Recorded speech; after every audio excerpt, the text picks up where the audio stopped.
Hi, welcome back everyone with another episode with Peter Ingle and Mihai Algiu. This is number 31st, actually, on the topic of reigniting the fragments of the fourth way, where we are sharing important principles and laws and teachings and practices from the fourth way teaching. Came through via Gurdjieff, Uspensky, Rodney Collin, Jean de Salzman. And we are not just regurgitating knowledge from the books, but we are sharing our understanding and trying to look at it fresh. And since like 100 years ago, we have access to more knowledge and a lot of vistas. So I keep in the back of my mind, understanding on psychotherapy for awakening, not just regular ego psychotherapy, trauma. And both Peter and myself, we very much delved deep into these teachings of non-duality. But we are going to stay primarily focused on the fourth way. And so far we have talked for 30 videos about what is called the psychology of the work. However, Gurdjieff, when he introduced this system, he was sharing that there are two aspects of this knowledge, and they are both necessary. They need each other. There's the psychology, and there is the cosmology. Knowledge about the psychology and the cosmology. So the psychology is primarily about knowing the machine and about the centers and how they operate in sleep and how they could operate and how to work with obstacles when we are more asleep, and basically a lot of dealing with this inner world of thoughts, feelings, sensation, the eyes, awareness. So we've done these 30 parts.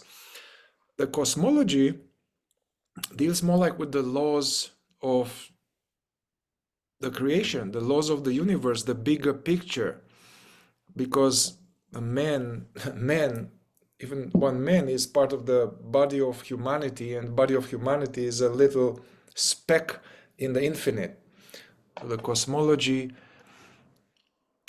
is school knowledge, higher knowledge coming from verification of sages, where they were revealed certain how the universe unfolds, how source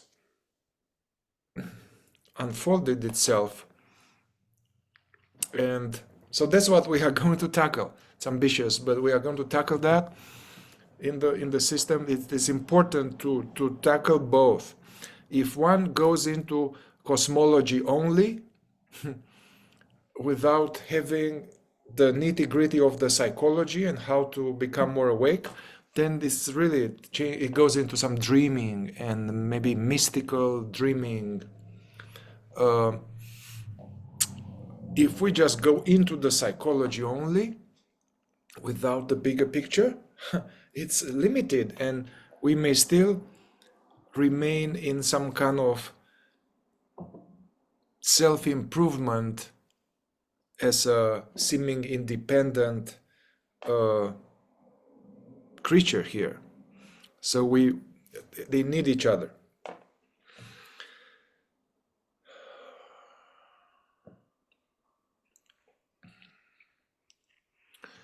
You've been thinking about this for a while now, this topic, Mihai. Is there a particular reason or something that inspired you, or suddenly you felt in a new way how important it is, or how linked it is? What has made it, I guess, for lack of a better word, inspiring for you of late? Yeah, we've been talking about this, and each time was a little daunting perspective. I mean, my experience is that when I was embarked on the fourth way study, I studied somehow the cosmology from the books. And from the school where we were, I studied a little bit, but I was like, no, okay, yeah, okay, that's cool. But I was really interested in the psychology. Somehow I wasn't. It was interesting, but it didn't seemingly impact my life, my orientation. It didn't. So I focused a lot on the psychology, and only after I have seemingly abandoned the fourth way, although I return to it now, and after having studied this direct path, Advaita Vedanta, there I was, again, that's interesting. Many teachings, they have an aspect of the inner work, inner world, and the bigger picture. So when I studied the Advaita Vedanta and non-duality, there was very soon I was offered teachings or perspective on what's the correlation between this presence and all that is. And anyway, about the nature of God or source, and somehow maybe I was much more mature or something, but it really touched me and impacted me, and I sensed like, whoa, this is really important to look. I guess the study of the self is everything. So there's the so-called inner world and so-called outer world. But the inner and the outer, that's more like a mentalization. We call the inner world what's inside the body, and the outer world what's outside the body. And so it's a body-based differentiation. Anyway, my point here is that I realized as I started to grok more or be revealed more or be exposed to teachings about the cosmology, I could see that had a big effect on my psychology. And I could see that when I was younger, because I didn't grok the cosmology, it kept me in a separate me trying to wake up. And now we both are working with people that are interested in this system, fourth way, and put a lot of time and energy around the psychology. So I would like that we bring this to them, because it's an important, it's the complete thing. How about you, Peter? I mean, first of all, can you share a little bit? So what do you mean by cosmology, and what are some of the core themes or ideas important in the point of view of cosmology of the fourth way? And also for the readers, for the viewers, we are not going to go in this episode in the very nitty-gritty, because the fourth way has some certain laws. They have the certain laws of the universe, and they are very detailed description of that. Law of 3, law of 7, things like that, which are actually very important. And we are going to go into that nitty-gritty, but now we are having more of an overview. My question is if you can share what's your understanding of cosmology, what are those principles, tenets, and why is it important, and how was it for you?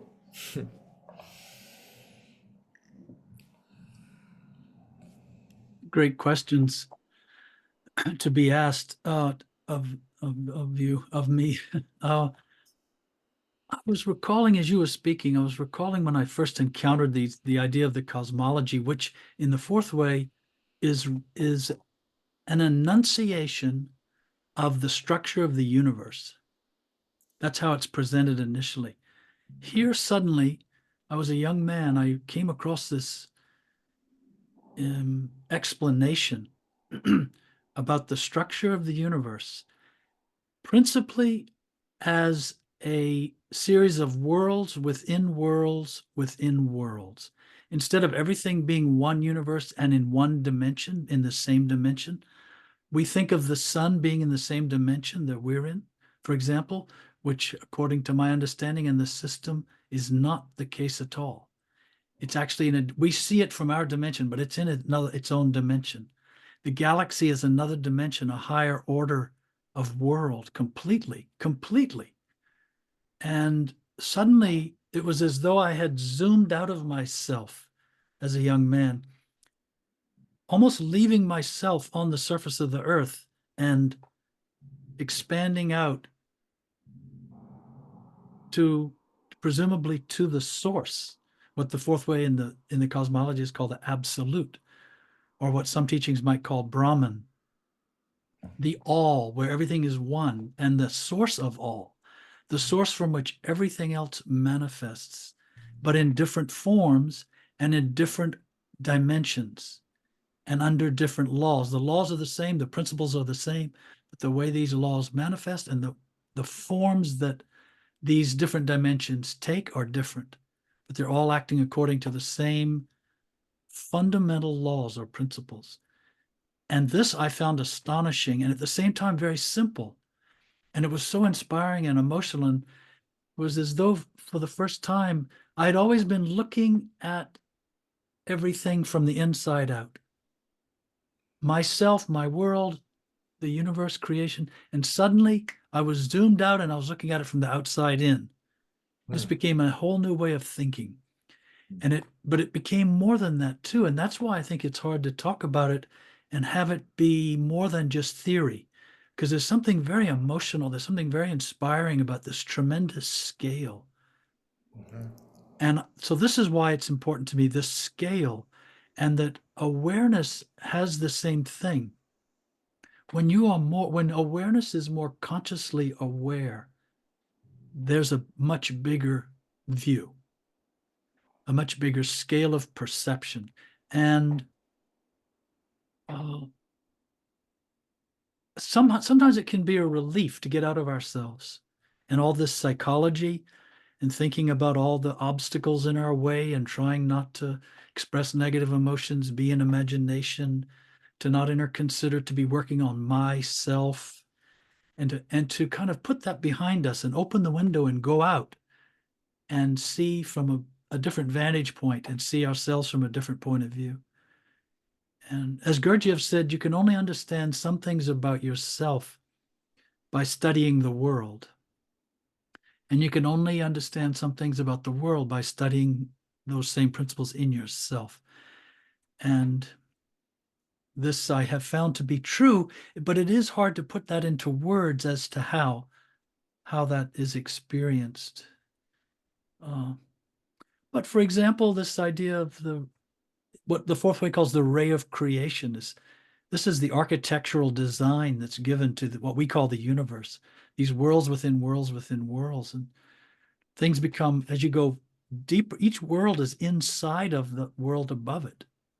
And so we are down here on Earth in this little world, as you said earlier, and then we're inside this planetary world, inside the solar world, inside the galactic world, inside the world of all the galaxies that are all inside some larger whole. That's the way that it's broken down in the fourth way. And the fact that we can sit here on Earth in human form with human minds and discuss this, and we are not even recognizable, even on the scale of the solar system as an individual. You wouldn't be able to find us, much less on the scale of the entire universe, the entire array of creation, as the fourth way calls it. To me, this is sometimes it's like a big breath of fresh air to breathe with these kind of thoughts and these kinds of ideas on this scale, thinking not just about me, my life, me wanting to wake up or my problems, but to see there's this big, huge thing. It's like a big clock, and we're just a small cog in it. And yet, that is our body and our mind are just small cogs in this big whole. And yet we have this awareness. This awareness is the thing common to all these worlds. And it is most importantly directly related to the source of all creation. Gurdjieff said something like, you have a, a person has, you have, I'll paraphrase him. He said, basically, you have no idea what a person is capable of achieving when it comes to consciousness and awareness, the scale, the magnitude, the profundity. you have the average, when you first think, you just have no idea. People are walking around, they have no idea what's in them in terms of this consciousness, were it to start recognizing itself, realizing itself in a simple way, that we can be present and know we're being present.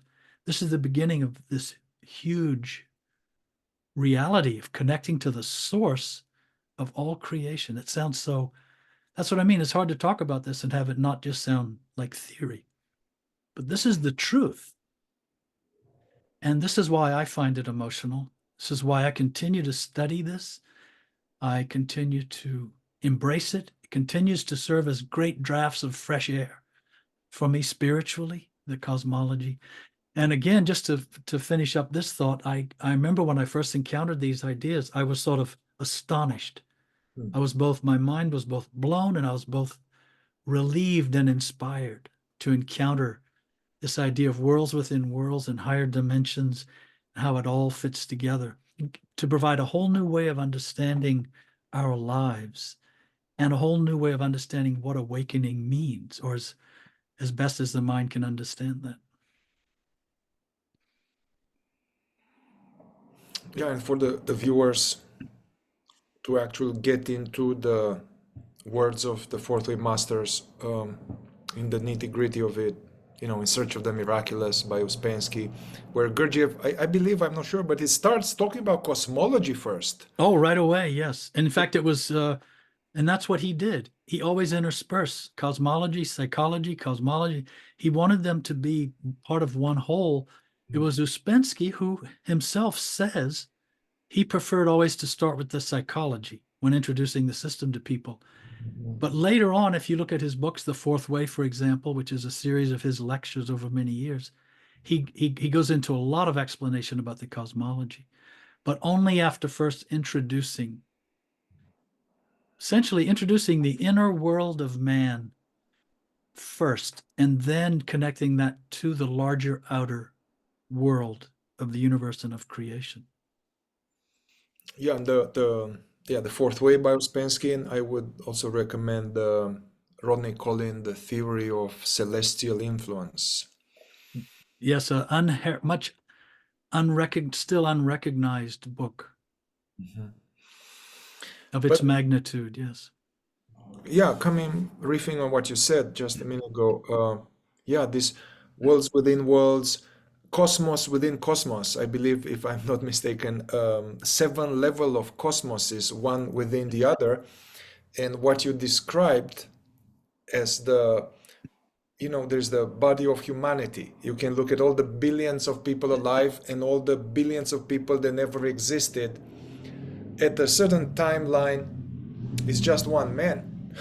It's just one. It's the man, human. But then there is the flora and fauna and the insects and all of that. But actually, if you go inside, I'm not sure. I think it's called a tritocosmos. Doesn't matter how it's called, but inside, basically, there's a whole other universe with all the organs and the cells, and you can go into the digestive system, where there's a whole world of these bacteria and various things. And if you go I saw a video, people were zooming, somebody was lying on his back and looking to the sky, and then they went out, solar system, Milky Way, and they were seeing all of these things, how it was, and then it went back in, the person lying on the back, and then went into the cornea, and then all of these various worlds, and they were looking very similar, actually, because there's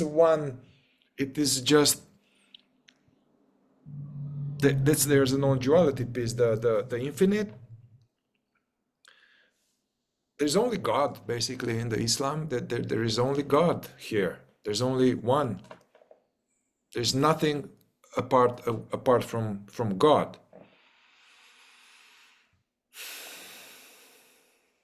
And God meaning, this is where it gets distorted also.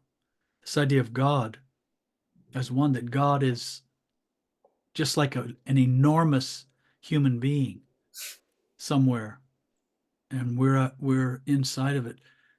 It's this God that's spoken about is really referring to the consciousness, the source, the formlessness from which all the form in the universe has emerged or manifested from, or some teachings would even say has been dreamt, is being imagined, it's just being projected, all as imagery in the vast mind of this absolute consciousness.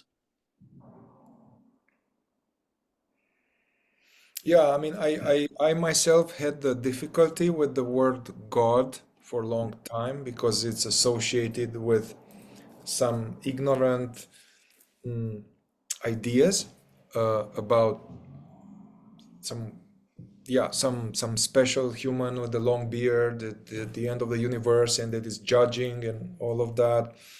So that's why, I mean, Spensky and Gurdjieff, they didn't use the word God.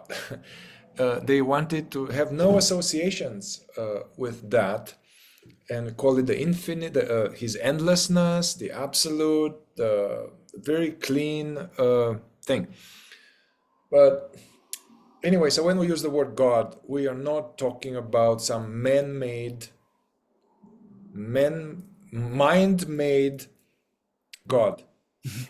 We're not talking about that. And I know many of you, when you hear the word God, it's like, you know. Also, that connects also to kind of the daddy and mommy daddy issues and the dad, whatever issues we have with our dad, he wasn't there. I know subconsciously, if our father wasn't there or was scary or shocking or was absent or was that, actually I verified it creates the same with the mother.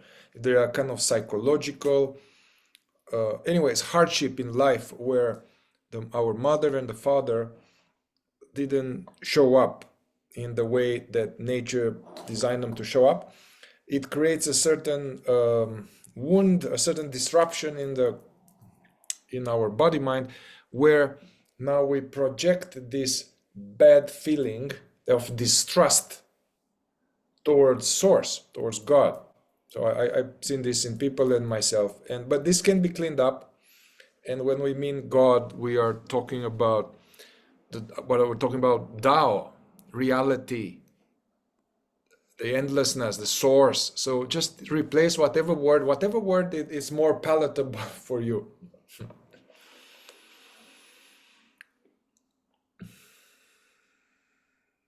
So what are some other, let's get a little bit into it. What are some other important fourth way teachings on the cosmology, important ideas or Well, one, for example, um, there's a lot of emphasis is put on the idea of the influence of the moon on humanity and on our psychology.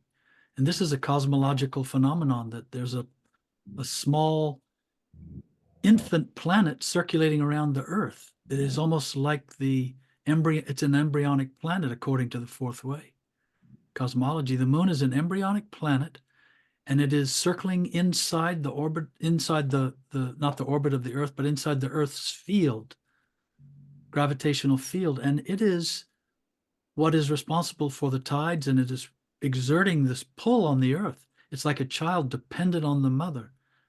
And there's, according to this theory, an umbilical cord that feeds the moon. And that the energy of what happens when living creatures of all kinds die, their magnetic field, which had enlivened them during their so-called life, is siphoned off, suctioned off to the moon, and is actually feeding the moon, and the moon is growing. And this pressure that's exerted on the surface of the Earth by the moon 24 hours a day has an effect on human psychology. Because we are a chemical machine, a chemical factory, according to the fourth way.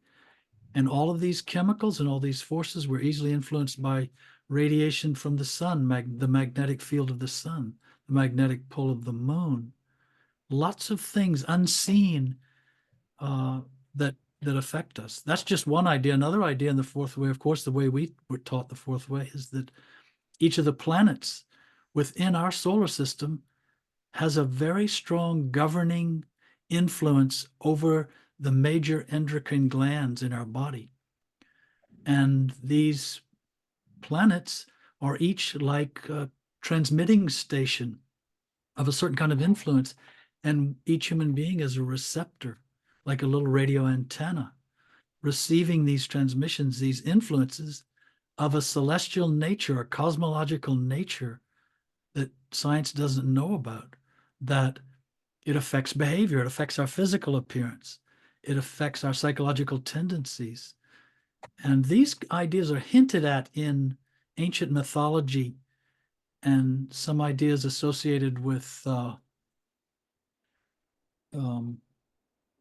zodiac and things like this. But it's interesting enough, the zodiac is referring really to the influences coming from the galaxy. They're much farther away, much harder to detect, much harder to know about, and much easier to generalize about. But oddly enough, the idea of astrology, which is this zodiacal influence, very popular. People believe it, but it's hardly verifiable. And all of it sounds like it can apply to anybody. But the study of how the planets affect us individually is more verifiable on a personal level. So just that, there's a moon out there. It's not an arbitrary thing. It's not an accident. The moon reflects the light of the sun. We benefit from the light of the sun almost not only during the day, but during the night via the reflection of the sun on the moon. The moon is just this mirror and it's shining, looking like it doesn't have its own light. And this, see, corresponds internally. In the fourth way, the moon is akin to the ego. Our ego is not a thing. It's just a reflecting image in our mind. It's reflecting the light of consciousness, of awareness. And it appears to us that it has light. It appears to us that it has consciousness. It appears to us that it's a real identity, this ego that forms in us. By virtue of it's as though the light of the sun is shining. That light is reflecting off the moon. The sun no longer recognizes itself as the sun, and it thinks it is this moon, that it is actually responsible for lighting up. And this is exactly the case with our consciousness and the ego. And so this is where this parallel, this idea, these same laws exist inside of us that exist outside of us. And what we experience as our psychological identity is a lower world in us, in our psychology. And consciousness, awareness, beginning to recognize itself is akin to the sunlight, beginning to realize itself as light and ultimately recognizing itself as the source of that light, the sun itself. This is theoretical, but in the fourth way, it's a direct parallel. It's meant to represent these are the exact same phenomena operating in different dimensions, but according to exactly the same laws. This is if you're quiet and you sit and you take this in, this can be quite powerful, can be quite humbling, can be almost, well, there are a lot of words you could say, but it's such a worthwhile study. And to see, we are so prone to insulating ourselves inside of ourselves. We feel so unique. We feel so isolated. We feel so separate. And this is where a lot of our problems happen, our imaginary suffering and a lot of our turmoil. We are so tightly knit inside of our own psychology. And a part of what awakening means is getting out of that. Awareness, untangling itself from all of that, and us being more present just to our immediate surroundings is already a big thing. And so knowing about these ideas can help you at times not get so lost in your own person and in your own problems and in your own psychological sense of identity. Yeah, it's helps this knowledge combined with awareness expansion, awareness work. We come out of the box. And what about you, Mihai? What do you find practical, or what some of the aspects of the cosmology in particular that stand out for you, or that you have found pertinent, relevant in your work, in your life? Yeah.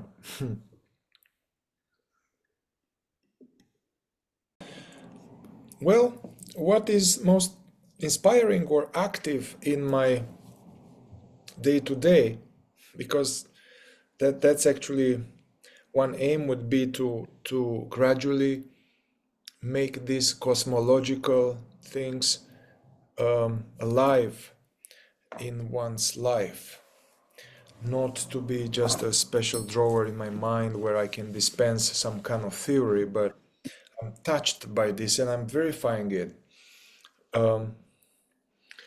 I guess what is this thing that basically the absolute somehow, or the totality, the infinite, is pulsing life into the infinite and it's sustaining it. Basically, there is uh,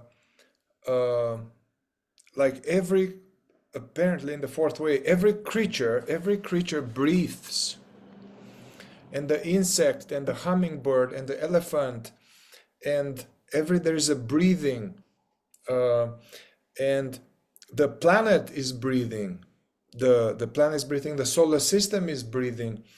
And it's interesting, this idea that uh, although a breath of a hummingbird and a breath of a firefly, or a breath of a human, a breath of an elephant, and a breath of the solar system, they are very different in terms of human time. At the same time, the idea is that there's the same duration at their own scale. So at the scale of the dimension within dimension. So for us, like a little butterfly that lives for 3 days, it will be, oh man, it's just such a short life. Or an ant that lives like this, but apparently it's the same life. In their scale, the butterfly has like 90 years, has a full, rich experience of life. And so that somehow was, I got this more that basically we are being pulsed and sustained, and we as the ego, or as the machine, we are not doing it. We are being pulsed, sustained, and there's a complete interdependence of everything else. So that, for me, it helped me to loosen up this idea of me being someone inside who is the doer and a thinker and a decider, and to like, yeah, I'm doing this, like taking credit and all this pressure, but actually everything is happening according to the unfolding of God. Yeah. And it's taken care of. And a lot of people come, they are afraid, it's not safe, they come to me, I'm not safe, it's not like but they are unaware that as they are terrified and afraid, the universe, God, is sustaining every cell of the body, and all of these things, all of this is happening, and somehow the sun rises and the photosynthesis is happening, and all of these things are happening by the grace of the infinite. This connects right to the essential tenet of the fourth way, which is that these ideas, unlike many ideas that you come across in ordinary knowledge or science, incorporate what is called scale and relativity. And scale meaning there are different dimensions, there are different worlds. Things exist on different scales, but just as you said, what is happening within each dimension is operating according to the same laws. What seems like 24 hours for us may be just one breath for the world of nature. Every 24 hours, it takes a breath, just as we take a breath every 3 seconds, more or less. So it's this idea of scale. That's what that is. And then relativity means everything is related to everything else. Everything is actually part of one whole. And these two ideas together can have tremendous value for us psychologically because they can help us be less identified. As soon as we start to think with more scale and have more relativity, see more the connectedness of things, and understand, as you say, we're not doing our lives. Our lives are being pulsed and things like this. Now this opens the view. It helps us diminish our attachment to all of these things, all of these forms, and be more simply present. It doesn't mean we're going to understand everything. In fact, in the beginning, it takes the form of being present to the realization that it's all a mystery. And it's this astonishing, wow, there's a whole universe inside of me right now, operating with all these nerves and tendons and muscles and blood and neurons and on and on. It's all happening right now, all by itself. And similarly, out there, out here, wow, the solar system's staying together. The water's not falling off the planet. The oceans aren't spilling out into space. Whoa, how do you explain this? And so we become less and less identified with the help of ideas of scale and relativity. Yeah. I mean, even honestly contemplating about these things, being open to it, it will bring a different, higher perspective to our struggles and problems, and that we take personally and resist. Yeah. It's interesting that I think I read somewhere from Ouspensky that he was saying this. Actually, the time of the cell, or the time of the liver, uh, it's a different time. So that's why you have a little whiskey, and within, or smoke some joint, and within a few seconds or a minute, there is a, you feel something is happening. And they said, well, how can it be? So many processes are happening molecularly, and with the, for this to be processed and digested and transformed. And how can it be in like 30 seconds? And Ouspensky was saying, well, for the inner world, for the cosmos within us, for them, this 1 minute of ingesting something is like 8 hours of work of laboratory. So actually they had 8 hours at their time scales, and they broke it down, and there's no problem. But if we just keep our human scale, then it seems like a miracle. It is a miracle. And the same with the planetary influences acting on us.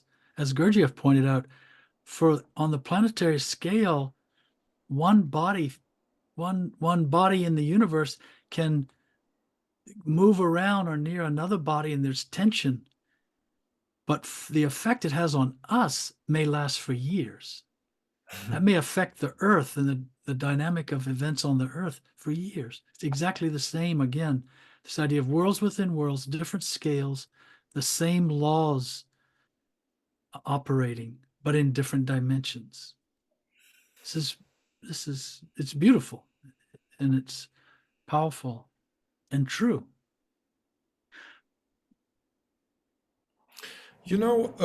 I reread or listened to this masterpiece, like Beelzebub's Tales to His Grandson, Gurdjieff's masterpiece, and for the fourth time recently.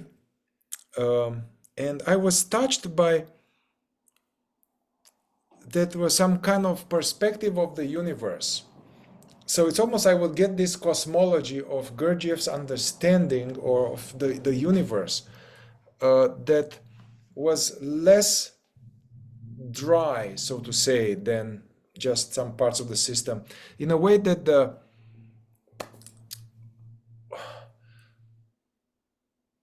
the idea was that there's the one, the infinite, and then somehow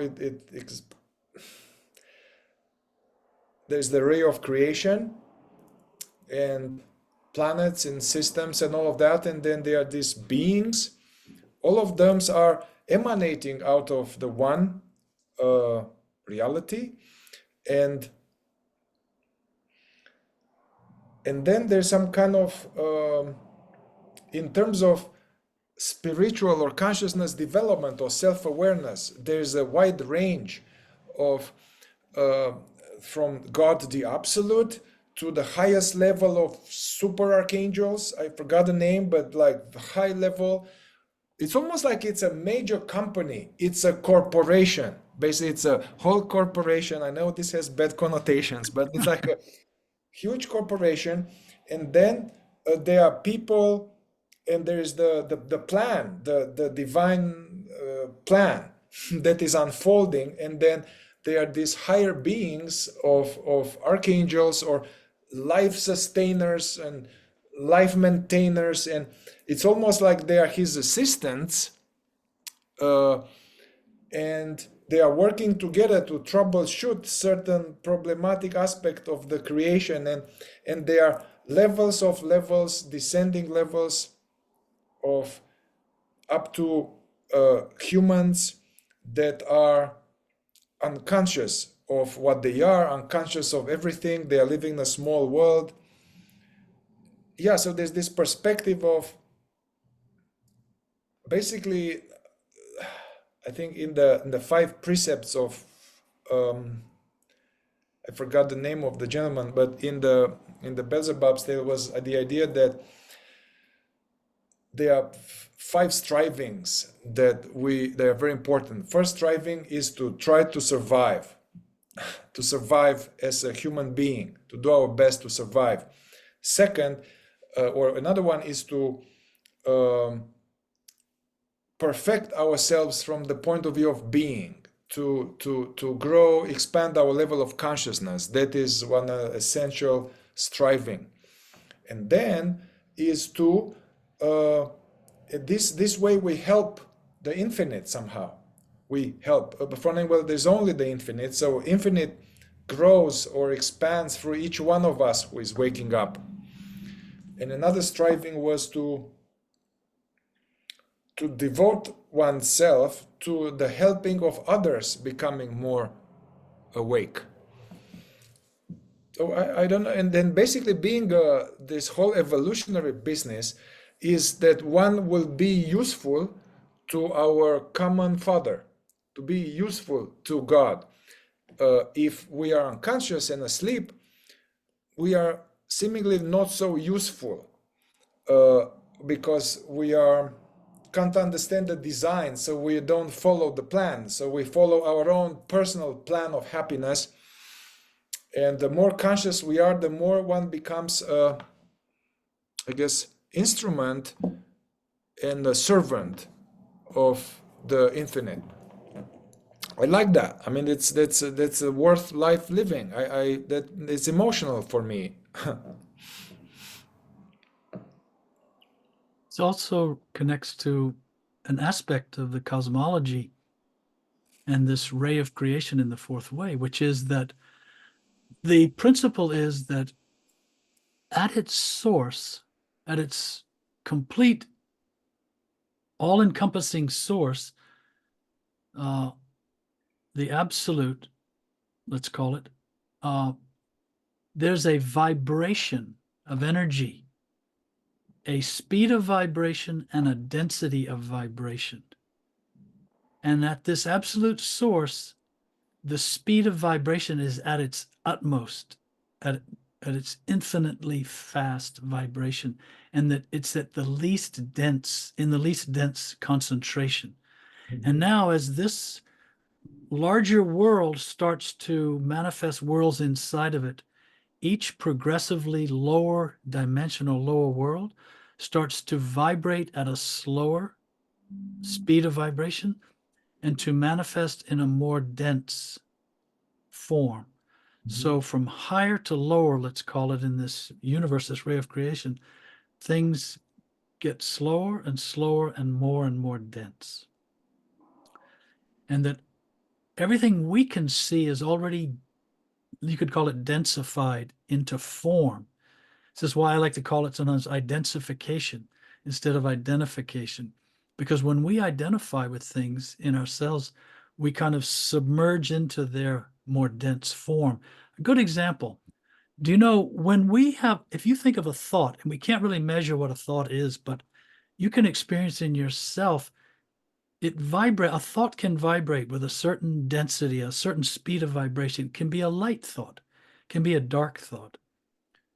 And then it can start to become a really negative thought. And now if you observe carefully, what you're really observing is it's now vibrating at a slower speed and in more dense form in your psychology. And then when it becomes a negative emotion, if you think of a deep depression or a violent anger, it's like it's so solid now and it's so dense. And it may seem that it's volatile, but it's actually vibrating at a much slower speed of vibration, this negative emotion. And then presence itself, pure, a simple awareness, is very, very, very light and without form. It's so undense, you could say, it can't be seen. And so these worlds, this idea of higher and lower, progressive worlds inside worlds inside worlds, going from a high speed of vibration and not with no form at all, no density, and then becoming more and more dense. This is true in us. And we can observe this in ourselves, and this can become a barometer where you start to feel, you can feel you're more identified. You can feel you're becoming more negative. You can feel you're becoming more attached to a worry or to a fear or to insisting on something getting done a certain way. And you can automatically, once you, how to say, have this barometer in yourself, you go, there's almost ooh, you can draw back out. You can pull back into a higher world within yourself, into a lighter place. You're now vibrating at a higher speed and in less dense psychological form until you can escape the psychological dimension altogether as awareness. Awareness can act. This is the idea that consciousness is beyond the mind. Awareness is beyond the mind. The Buddha, step out of your mind, step out of the thought world. That's what this is in scientific fourth way language. This is a higher world extracting itself from a lower world. And this is also the idea of alchemy, the ancient idea of alchemy, really. It's not to convert a hard metal into a finer metal. It is for this substance, this material, to start extracting itself out of a more dense form into a less dense, more rarefied, higher speed of vibration consciousness. And ultimately, were to find its way all the way back to its absolute source. This would be the full realization of oneness as this invisible, indivisible unity of being in which everything else is incorporated. You know, the fourth way too is unique to me, that because a lot of what I just said is kind of scientific. And the fourth way brings to bear in the 20th and 21st century a very scientific examination of the reality of all these truths. It's not couched in Sanskrit. It's not couched in mythology. It's very modern thought representing, modern ideas representing these truths. You can go back and see art over the centuries depicting a lot of these same ideas in analogy, in the form of myth, in the form of art, in the form of imagery, in the form of the moon and the sun and the stars, things like this. Yeah, what you said here now alludes to, so that the closer it is to the absolute, the more rarefied, fine frequency, vibration, higher, finer, lighter. And the more it goes, it descends into other dimensions. Within dimensions, it gets kind of heavier, less quick. Yeah. So actually, this alludes obviously to what is called in the fourth way the table of hydrogens. And hydrogen is being, instead of saying higher frequency, high vibration, these days these terms are popular. In the fourth way, there is a hydrogen, and there's a higher, finer hydrogen, and lower, heavier, denser hydrogen. And the higher, the finer the hydrogen, the closer it is to the divine, with all the benefits and goodies of that, like joy, peace, connectedness, love. And the lower the hydrogen or the vibration, that's more like further away from the divine. Although, I mean, it's all the divine, but within the divine, there is the special section of like a hell. So the lower, heavier dimension, then it's closer to dimension of suffering, of deep, contracted, personally taking personally. Yeah, and this in the fourth way, that's, you can see this at the level of outer and the inner. Basically,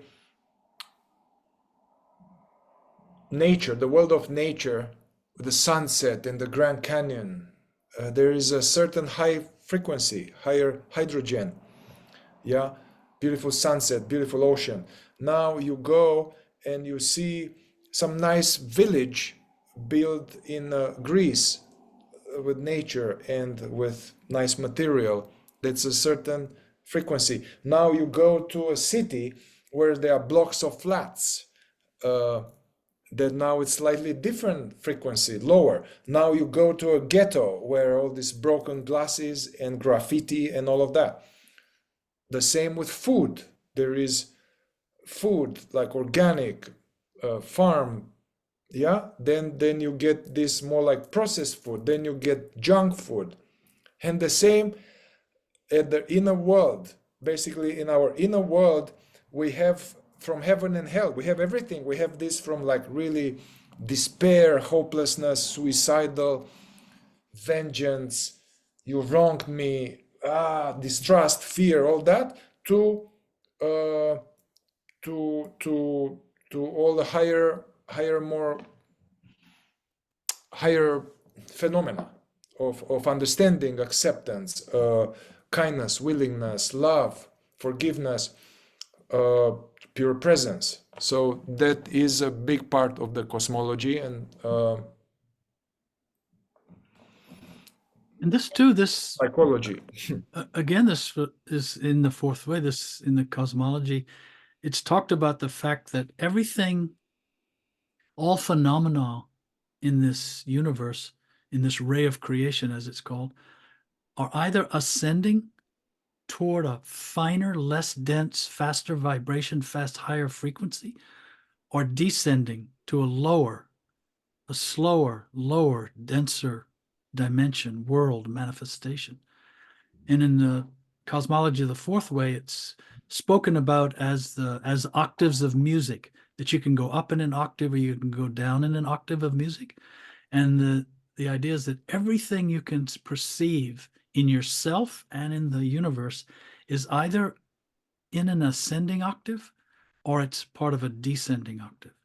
And this is also a very interesting way for us to look at the world more objectively. So, for example, even think about a company. Let's say Mihai and I get together and we have an idea about a company, and it's just an idea. It has no form. It's just an inspired idea. But then we start actualizing this company. And now we hire some more people. We buy a building or we rent a building. We have furniture. We have office supplies. We have organizational principles. We have more and more employees. We're under more and more conditions of employment, of survival.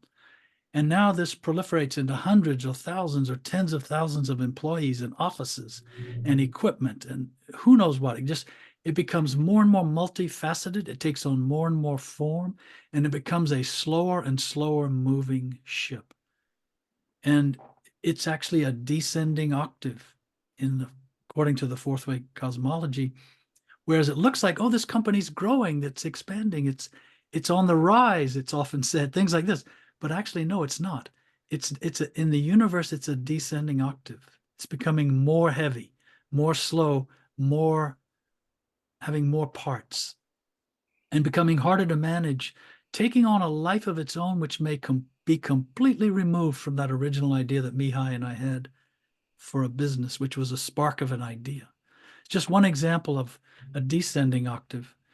But we often see things backwards in this regard because we don't know about ideas like this. Or, you shouldn't believe what I just said is true, but if you learn to think with these ideas, you can see things differently. You'll look at things in a very different way. And you'll also understand that the idea of enlightenment, awakening consciousness, it doesn't mean that this form is going to wake up. It doesn't mean that the human being is evolving, becoming more conscious.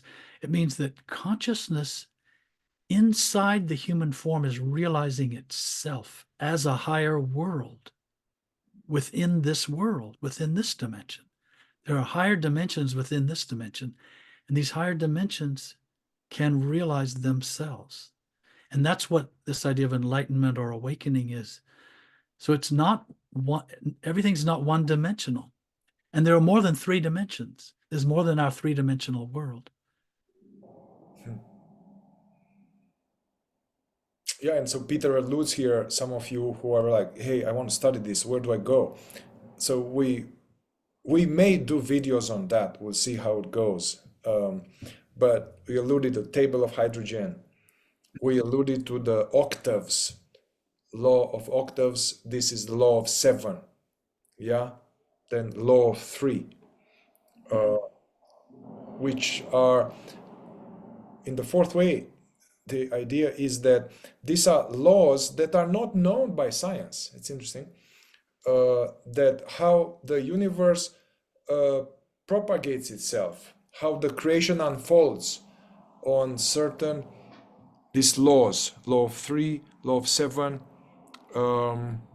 6 processes, which can only be seen and verified from a higher dimension in oneself.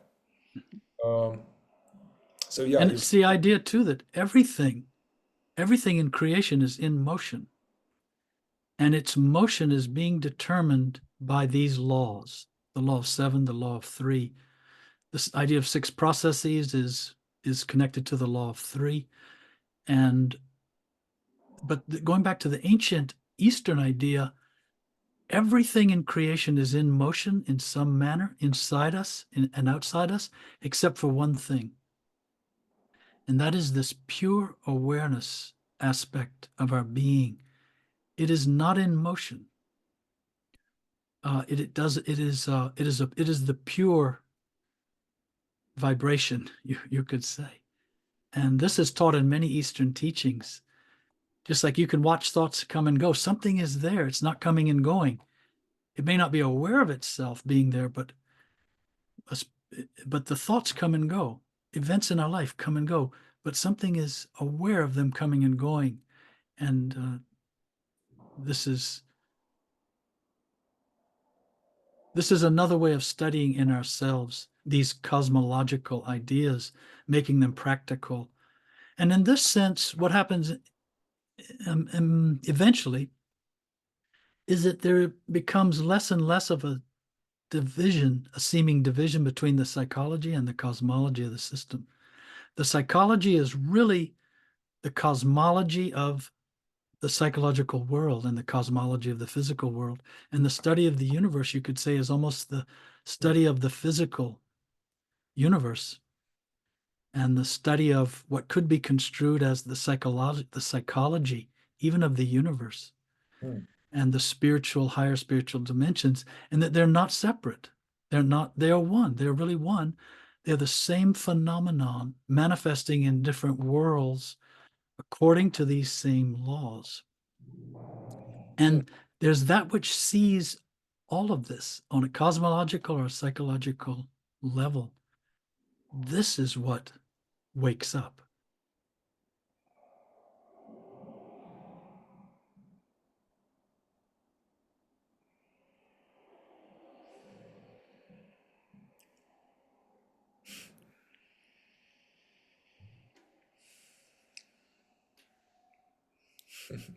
It would be nice to linger here forever. But for the point of view of the video, I'd like to add something here.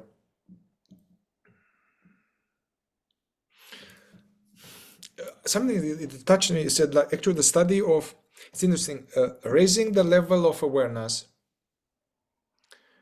will help one navigate one's psychology, and the psychology loosens up. This loosening up of the psychology and the raising a level of awareness, and which comes with more receptivity, more openness, more finer perceptions. Then from this finer state of being, we look at the tree and then the sun, or at people, and we may be revealed that, oh, there's just, everything is one thing. Everything is me. So with a higher level of consciousness and less dense psychology, the truth of the reality is revealed, and this changes my psychology now, because when I go, then I am feeling different attitudes and feelings and stuff towards the so-called people. So that's what, let's say, maybe we can hone on this and maybe put a stop with this dialogue. But it's not a fourth way teaching, but that is like a very important teaching, which in my understanding condenses a lot of cosmology. This is from the Hindus, the Upanishads or the Vedas, that the world is an illusion. The world is an illusion. Only Brahman is real. Brahman as the absolute. So the world is an illusion. Only Brahman is real. The world is Brahman. Or other statements like, wherever your eyes fall, whatever you see, that is the face of God. Yeah, so these are statements coming from sages that are like high level of being. It's more like towards the fourth state of consciousness, objective consciousness, seeing reality as it is. So that's for me, that's juicy to at some point loosen up one's psychology and refine one's awareness, so one can sniff the truth of that and maybe have more revelation of that, because then I will then basically the whole world, now there are relations. There's all the time, it changes the first line, the work. Basically everybody, I have relations to people, relation to the government, relation to my mom with Peter, my girlfriend, relations to the beggar, relation to the store clerk, relation to everything. And so from this perspective, it's just God having relations with itself. And from this perspective, we can, if we can hold this perspective, or we can't force it, but the more we can live there, is no longer this suffering of separation. So from one angle, all the fourth way psychology and all the practices are meant to help us be awake enough to see that everything is the one, everything is God, and everybody comes to me It's Jesus, not Jesus like the Jesus, but you know. Also, this is related to this idea of worlds within worlds. See, if we take this logically, this idea everything is one, and now I'm going to view everything as one, and there's an attempt made from one world to see everything like that, and that doesn't work. That's just an idea, because we could say that each lower world is an illusion when seen from the world above it, the dimension surrounding it. And that as each dimension, higher dimension, pops out and is now recognized as the dimension inside of it, it sees that dimension inside as an illusion. Just as we may have long thought we are our thoughts. We think that we are our thoughts. And then through self-observation and trying to be present, trying to be aware, we start to see them out here. From an internal perspective, we see a thought and we realize that's not what is seeing the thought is not the thought. The thought is now an illusion. And in fact, it appears, it emerges as a thing, and then it goes away. It's like just like an illusion does. And so in this sense, it is an illusion. And then the same can be true of you can see that your entire life, your entire life as a human being is exactly the same as a single thought. And there's a part of us that is capable of seeing this thought, this so-called life, passing in front of it, emerging, taking form for a period of time, and then disappearing as an illusion. And in this sense, our whole life as this person, this is an illusion. But something that's seeing that is in yet a higher world, perceiving that. And so this idea that things are an illusion also has relativity. We have to bring scale and relativity to an idea like this and see that, because then you could say for a thought, the thought thinks it is real, cannot see itself as an illusion. But if something is stepping out of that dimension, it can see the thought as an illusion. And similarly with each world. And so it's, you have to get, something has to arrive at a very pure, high, rarefied dimension of awareness to really know the truth of what we're talking about here. This idea that everything is one and everything is a manifestation of this one source, but in different dimensions, different worlds, different levels of density and vibration. And part of the mystery of creation is, you could say that each dimension thinks it is the only dimension. Well, each lower dimension thinks it is itself. It's not cognizant of itself in relation to higher dimensions. And that's what's unique about us as human beings. We can begin to recognize higher dimensions. As far as I know, I can't be absolutely sure of this, but as far as I can tell, animals don't have this capacity. Rocks and flowers and water doesn't have this capacity. But human beings, we are very unique in this sense, some kind of rare, made in the image of God, as the Bible said. We have this capacity to be conscious of everything else. Something in us, this awareness in us, has this capacity. And this is God. This is God, so-called, within each of us. Never thought I would say that because I don't speak about God so much, but I think you understand what I mean. Not just you, Mihai, but people listening, perhaps. It's the same phenomenon of being. And it's in us. It's just unrecognized. It's not recognizing itself. And it can recognize itself more and more and more deeply. Yeah, this I guess I haven't mentioned that, but another very powerful encapsulation of truth is this: Atman is Brahman, but Atman as that which is aware, the presence, and Brahman is absolute source. So it's not that the presence is connected to uh, God or could be expanded into God. No, presence and God is the same, is one, is the same.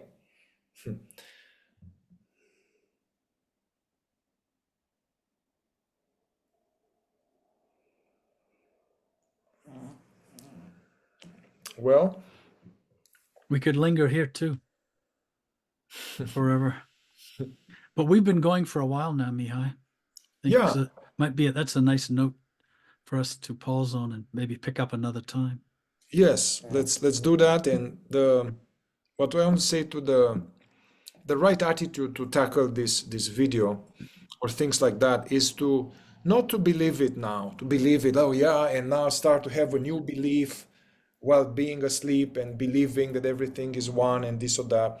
So still using this idea of trying to verify, but being open to the possibility that it is true, being open to the possibility, and then doing one's own psychological consciousness work.